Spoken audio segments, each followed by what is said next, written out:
नमस्कार दोस्तों, हम पढ़ रहे हैं संस्कृत व्याकरण में संधियों की सीरीज चल रही है और उसमें आज हम पढ़ेंगे अयादि संधि।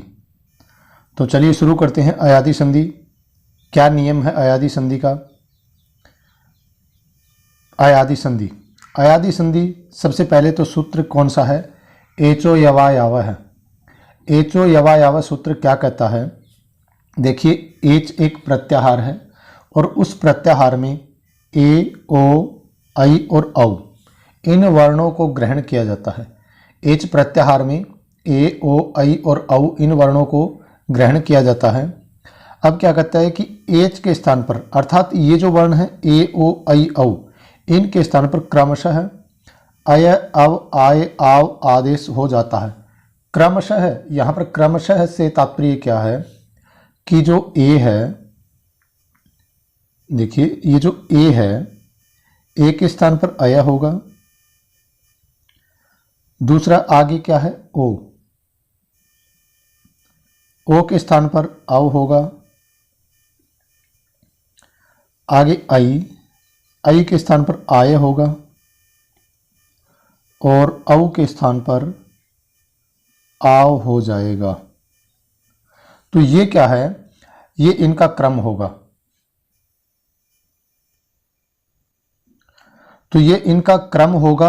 इस क्रम से, अर्थात ए के स्थान पर ये जो ए है, ए के स्थान पर आय, ओ के स्थान पर अव, आई के स्थान पर आय और औ के स्थान पर आव हो जाएगा। अर्थात ए के स्थान पर आय, आई के स्थान पर आय, ओ के स्थान पर अव तथा औ के स्थान पर आव, इस क्रम से हो जाएंगे, आदेश हो जाता है। स्वरों के परे रहते, यहाँ पर ये कोई कंडीशन नहीं है कि कौन सा स्वर हो, कोई भी स्वर हो उसके बाद में स्वर हो तो वो अयादि संधि हो जाएगी। चलिए आगे देखते हैं इसके उदाहरण। देखिए हरे प्लस ए, यहाँ पर जो पहला पद है इसमें ए है और आगे है ए, स्वरों की कोई कंडीशन नहीं है। तो क्या कहता है कि ए के स्थान पर अय हो जाता है। ये जो इसमें ए है, हरे में ए है, उसके स्थान पर क्या हो जाएगा, अय हो जाएगा।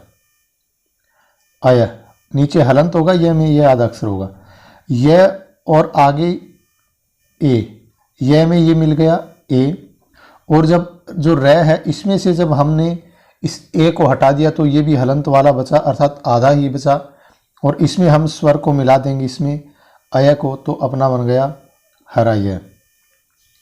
इस तरह से ये इसमें जुड़ते जाएंगे। जैसे यहाँ पर शे प्लस अनम, ए के बाद स्वर आ रहा है, यहाँ स्वर होना चाहिए, ये कोई कंडीशन नहीं है, कोई शर्त नहीं है कि यही स्वर हो। ये कहता है कि स्वरों के परे रहते, अर्थात कोई भी स्वर हो, लेकिन पहले वाला जो वर्ण है उसमें ए, ओ, आई और औ ये वर्ण होने चाहिए। तो यहाँ पर क्या कहता है, ये जो शे प्लस अनम, इसमें क्या हो गया, ए को अय बन गया शयनम। पो प्लस इत्रम, पो प्लस इत्रम क्या बन गया, पवित्रम। कैसे बना, देखिए पवित्रम कैसे बना है, इसमें क्या होगा, जैसे ये पो है, इसमें ओ स्वर है और उसके बाद ई।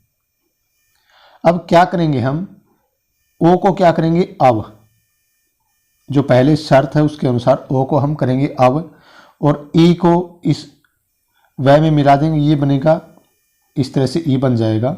और ए जो है यहाँ पर पै हलंत बचेगा क्योंकि इसमें से ओ स्वर निकाल लिया, ये इनको जोड़ देंगे और ये बनेगा पवित, और आगे त्रम हो जाएगा पवित्रम। ठीक है, इस तरह से नई प्लस अक है, नायक है, क्योंकि आई को क्या कर देंगे, ये जो आई है इसको हम कर देंगे आय, तो बन गया नायक है। नौ प्लस इक है, नाविक है। कैसे बना, देखिए ये जो नौ है इसमें औ की मात्रा है, इसको हम करेंगे आव, और ये नए हलंत था बचेगा क्योंकि इसमें से हमने स्वर को अलग कर लिया, तो इसको जोड़ देंगे, ये बन गया ना, और वह जो है इसमें ई को जोड़ देंगे, नाविक है। इसी तरह से पौ प्लस अक है, पावक है। एक सूत्र और देखेंगे यहाँ पर, सूत्र है वान्तोई प्रत्यय।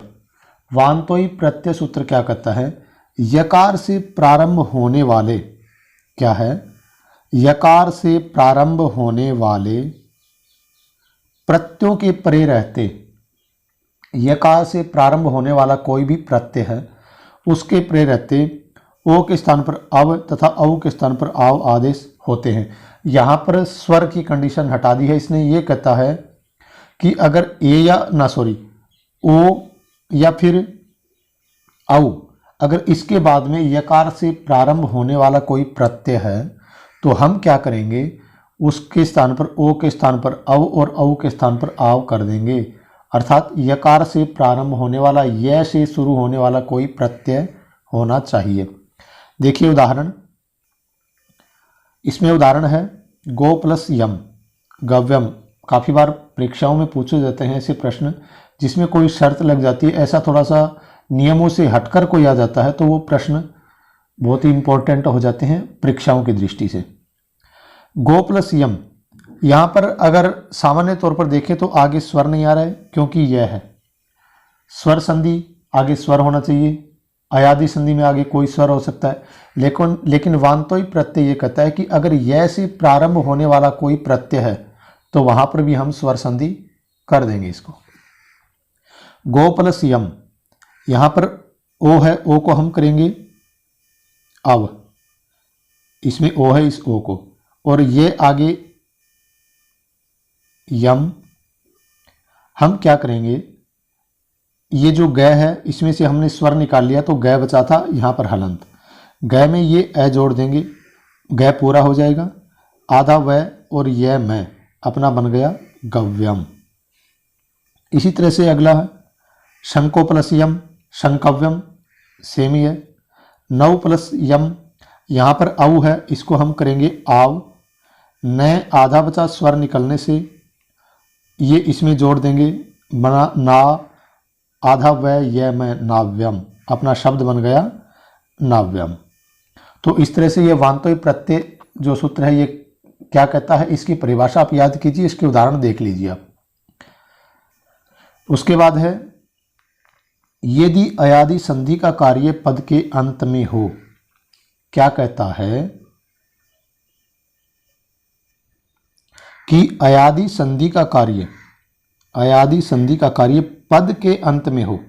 कहाँ पर हो, पद के अंत में हो तो शाकल्य ऋषि के मत में, शाकल्य ऋषि हुए हैं व्याकरणाचार्य, तो शाकल्य ऋषि के मत में अय अव आय आव के य और व का लोप हो जाता है।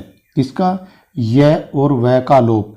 जो अय अव आय और आव जो शब्द बनते हैं हमारे, जिनका परिवर्तन हो जाता है, ए ओ ऐ औ को क्रमशः अय अव आय और आव बनते हैं, उनके य और व का लोप हो जाता है विकल्प से। सूत्र है लोप है शाकल्यस्य। क्या कहता है लोप है शाकल्यस्य सूत्र, कि पद के अंत में अय अव आय आव के य और व का लोप हो जाता है, लेकिन विकल्प से। विकल्प से का तात्पर्य क्या हो जाता है कि आप करना चाहे तो कर सकते हैं, नहीं करना चाहे तो नहीं करें। ऐसी कोई बाध्यता नहीं है कि करना ही पड़ेगा। विकल्प से का मतलब यही होता है। देखिए इसमें उदाहरण है कि हरे प्लस ई है। अब होता है कि पद के अंत में, ये क्या बोल रहा है, पद के अंत में। यहां पर हरे एक पद है और उसके बाद में ई है, ई आया है। अगर आप यहां पर शाकल्य ऋषि के मत के अनुसार लोप है शाकल्य से सूत्र से करना चाहें तो इसको हर ई है सेम भी रख सकते हैं और हर ई है भी कर सकते हैं, क्योंकि यहां पर हर शब्द हमने इसमें से ए अलग कर लिया, ए को बनाएंगे अय और आगे शब्द है अपना ई है। अगर हम इन सभी को जोड़ें, ये ए इसमें जुड़ जाएगा, रे पूरा बन जाएगा हर, ये आधा है, ई स्वर इसमें जोड़ देंगे और बनेगा हर ई है। ये स्थिति बनेगी, लेकिन लोप है शाकल्य से सूत्र के अनुसार जरूरी नहीं है कि हम इसको करें। दोनों ऑप्शन हमारे पास हैं तो दोनों ही उत्तर इसके सही होंगे। अगला देखिए, भानो प्लस ई है, इसको भान ई भी रख सकते हैं और भान वी भी कर सकते हैं। यही जो उदाहरण पहले किया था उसी तरह से है ये, क्योंकि ओ को हम करेंगे अव और ये ई इसमें जुड़ जाएगा, ए जो है वो न में जुड़ जाएगा और भानवी है बन जाएगा। दोनों ही सही हैं, कौन सा भी कर सकते हैं। श्रिय प्लस उद्यतः, श्रिया उद्यतः और श्रिया युद्धतः, ये भी होगा क्योंकि ये आई है, आई के स्थान पर हमने क्या किया, आय, और आ जो है वो आय करने के बाद श्रिय पीछे वाले शब्द में जुड़ेगा और उ जो है वो ये में जुड़ जाएगा और अपना बनेगा श्रिया युद्धतः, और या फिर हम इसको श्रिया उद्यतः भी कर सकते हैं। भानो प्लस अपि, इसी तरह से भानवापि और भाना अपि रहेगा। द्वौ प्लस अत्र, द्वा अत्र या द्वावत्र। आप इनको अच्छी तरह से बना करके देखिए अपनी नोटबुक में, आप समझ जाएंगे अच्छी तरह से। इस सूत्र की परिभाषा को आप याद कर लीजिए। इसमें मुख्य रूप से 3 सूत्र मैंने बताए हैं, एचो यवा यावा है, वांतो प्रत्यय और लोप है साकल्यस्य। तीनों को आप अच्छी तरह से याद कर लीजिए, अयादि संधि बिल्कुल अच्छी तरह से समझ में आ जाएगी। चैनल पर पहली बार आए हैं तो प्लीज़ चैनल को सब्सक्राइब कर लीजिए, बेल आइकन को भी प्रेस कर लें, क्योंकि हमारी जो सीरीज चल रही है संधियाँ, उसके बाद अब ये अयादि संधि, इसके बाद प्रकृति भाव संधि पढ़ेंगे, फिर हल संधि अर्थात व्यंजन संधि और विसर्ग संधि। काफ़ी अच्छा टॉपिक है अगर आप एग्जाम की दृष्टि से देखें तो। अगर कोई एग्जाम जिसमें आप आरपीएससी से रिलेटेड, एचपीएससी, एचटेट, सीटेट, किसी भी कोई भी competition exam school and college level का अगर आप दे रहे हैं तो उसमें संधियाँ बहुत महत्वपूर्ण हैं। तो आप ज़्यादा से ज़्यादा शेयर करें और लाइक करें। तो आज के लिए इतना ही, मिलेंगे एक अगले वीडियो में, तब तक के लिए धन्यवाद।